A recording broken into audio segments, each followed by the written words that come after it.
My Monster Hunter journey started as you would expect, sitting in training mode, trying out different weapons, pick one that looks cool, and start swinging. I was immediately hooked, hunting various monsters in different environments, making cool looking armor and weapons. It was great, and not something I experienced from any other game before.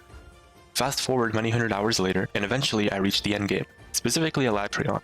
Now at this point I have encountered a few walls throughout the game, but it was nothing unusual. I, like everyone else, was able to overcome those walls by attempting them repeatedly until I learned the fight. I thought Alatreon wouldn't be any different, but I could not have been more wrong. It was easily the biggest roadblock I've ever experienced in the game. I was struggling against it in ways that no other monster gave me trouble in. The time limit. And no, not the 15-minute time limit that you usually have for monster fights, but an internal time limit that specifically Alatreon has. Alatreon is infamous for its mechanics and quickly became one of the most controversial monsters in the game, still being hated to this day many years later. It has been explained many times before, but in case you don't know about Alatreon, I'll summarize it briefly. Essentially, Alatreon has two mechanics. The first being a DPS check that the player must meet within a certain time limit. After the time is up, it will perform an attack called Eschaton Judgment. This is an unavoidable attack that will immediately kill the player if they didn't meet the damage threshold in time. If the player did manage to deal enough elemental damage, then Eschaton Judgment will be weaker, doing less damage, and the player will survive the attack. You'll know if you met the DPS check if Alatreon gets toppled during the fight. The second mechanic is the horn break. You must break one of the horns before it performs Eschaton Judgment, otherwise it will switch to the opposite element, meaning you can't deal elemental damage anymore to meet the DPS check. For example, if Alatreon starts fire and you bring ice, throughout the fight if you don't break the horns, then it will eventually switch to ice, meaning your element won't work anymore and you'll die at the next Eschaton Judgment. Basically, meet the DPS check, break the horns, otherwise you lose. Meeting the DPS check was not an issue for me personally, as I looked up optimal elemental builds for my weapon and just copied them. This gave me all the elemental damage I needed for the fight. My problem was breaking the horns. I was able to do it sometimes, but not consistently, resulting in resets whenever I failed. The problem I had was that I felt pressure to hit the head as much as I could to break the horns in time, which caused me to play more recklessly and cart more often. I attempted this fight so many times, feeling like I was so close yet so far, and despite all of my attempts, I wasn't tilted from Alatreon, but more at myself. I felt guilty that I should be able to defeat this wall, but just wasn't getting there due to a skill issue. After 3 months of attempting Alatreon and making little to no progress, I was losing my mind. I knew I had to change something, come up with a new plan of some kind. So what was my solution? I just made a new account. I literally ran away from Alatreon and just started the game from scratch. I felt like I needed a break from the wall that was Alatreon and do something else, and that's exactly what I did. I was a Charge Blade player on my main, and I wanted to try something new this time, and so I picked up the Greatsword, deciding that it would be my secondary. In this second playthrough, I was surprised at how easy the earlier monsters were. See, Monster Hunter is a game where the monsters get progressively harder as you continue through the game, but because of this gradual increase in difficulty, I didn't realize how much I've improved at the game since I had started, and it was a nice refresher after the wall of Alatreon that I had to deal with. Going through the game again with a different weapon was a new experience as well, especially with Greatsword. Greatsword is a slow weapon, so to use it to its fullest potential, you must be really comfortable with the monster's moveset and know your openings very well. Of course, you could say that about every weapon, but I felt the importance of it in Greatsword immensely. Because Greatsword is slow, the amount of openings available to the player is not as abundant as it would be for faster weapons who could sneak more hits in, but it was a trade-off. Even though I couldn't hit the monster as many times, the few times I did hit, it was massive damage. This made me appreciate the few openings I had and try to make the most out of them. I found this to be very similar to heavy character in a fighting game, where you won't win neutral as much as other characters, but the few times you do, it's a lot of damage, resulting in not having to win neutral as many times. This was the beginning of my understanding of how Monster Hunter should be played. It was from this that I realized sticking to the monster is what allows you to output the most DPS. What I mean is being able to dodge monster attacks consistently and hit the monster at every possible opening. This sounds obvious, and I knew about this concept before, but playing Greatsword is what made me start implementing this playstyle very seriously. Before, I used to get greedy at times, trying to get an extra hit in that I shouldn't, which causes me to get hit. The problem with this is that whenever I get hit, I have to go through the knockdown animation, get up, sheath my weapon, drink a potion, then unsheath, and now I can start fighting again. Needless to say, having to do that after each hit is a huge waste of time and plummets my DPS. Playing Greatsword is what allowed me to truly value the openings I had and not waste them, which is why I began taking this concept seriously. After doing so, I noticed that monster fights were ending much cleaner and faster as a result. It was a combination of knowing previous monsters' movesets and respecting their attacks, while also taking full advantage of every opening. With this new playstyle and mindset, I quickly was breezing through the game. Before I knew it, I had reached the endgame again, and my next assigned mission was Alatreon. From here, I decided I wanted to use Charge Blade again. Even though I had been using Greysword up to this point, I wanted to finish what I started. This was the monster that had me stuck for multiple months, made me literally run away and start a whole nother playthrough. I wanted to use my main weapon again, this time with the new knowledge and experience I had gained. I made an elemental Charge Blade build and went into the quest. I was ready.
Oh, wow, you did it!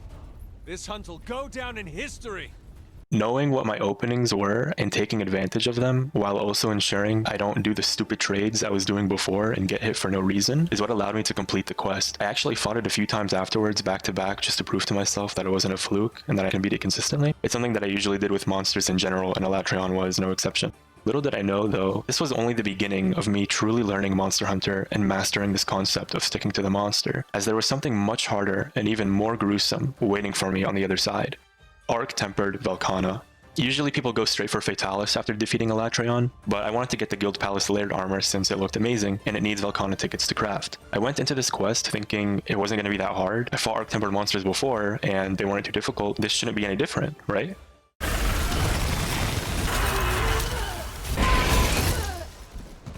They buffed Velkhana through the roof. It has crazy defense through its aura mechanic and a health bar of 57,600. For reference, Fatalis, the endgame boss, has 66k. Yeah, it's less than Fatalis, but you don't get the Ballista Binders, or a Dragonator, or roaming Ballistas, or cannon openings. It's just you and Velkhana. You do have the falling pillars, but Velkhana doesn't even topple from them. But by far, the biggest issue with this quest is easily the 30-minute timer instead of the usual 50. This was a huge deal, since remember, this Velkhana became so tanky with its extra defense and inflated health bar, and reducing the time in combination with that was just a nail in the coffin. I attempted this quest many times, dying to its new moves at first, but then slowly learning them and eventually consistently surviving the whole quest. The problem was that I just kept running out of time. This felt so similar to my experience with Elatrion, where I was running out of time and losing because I wasn't outputting enough DPS. I began feeling pressured to do more damage again, and played recklessly at times to get more hits in. Even though I had finished from Elatrion, it felt like it reincarnated into this Arctember Volcana quest and came back to haunt me. Something needed to change again. I needed to find a solution to this time limit and somehow output more DPS. So what did I do? I made another account.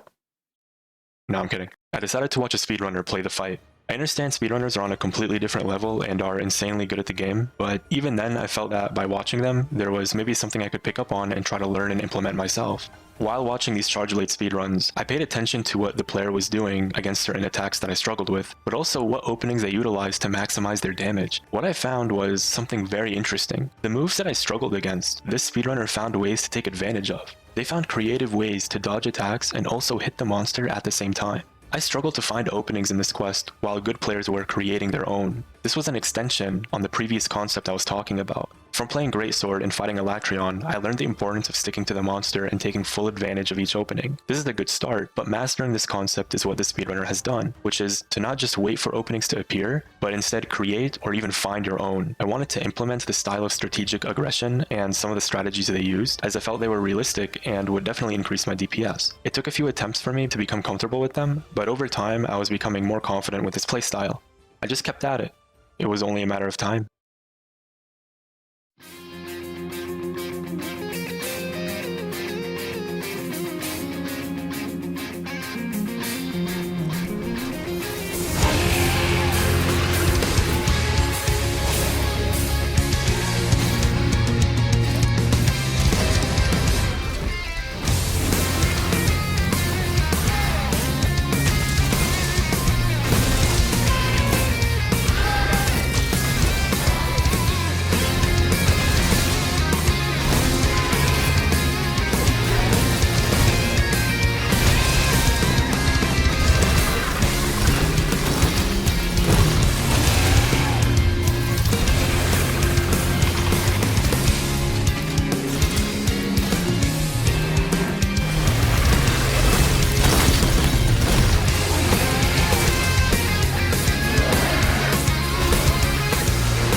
After beating this quest, I realized this is how Monster Hunter is intended to be played. I know this may be controversial since Monster Hunter has always been a game that allows players to use various builds and enjoy the game in their own way. This is definitely true, but the strategic hyper-aggression style of play is how I found to consistently output massive DPS and defeat the two biggest walls I faced. I think it's one of the more consistent ways to defeat monsters of this caliber which have such high health pools. After winning this fight in the end game, I felt that I finally learned how to play Monster Hunter, and it took me 2 playthroughs to do it. And because of that, Alatreon and Arctember Velkhana are now my favorite monsters in the game, and I still go back from time to time and repeat their quests since I think they're that good. They allowed me to view the game in a new light and improve so much as a player. For those of you who stuck to the end, I appreciate you guys watching this. If you enjoyed, please like, leave a comment, and consider subscribing if you would like to see more content like this, as it's the only form of feedback I have. Again, thank you guys so much, and I will see you in the next one.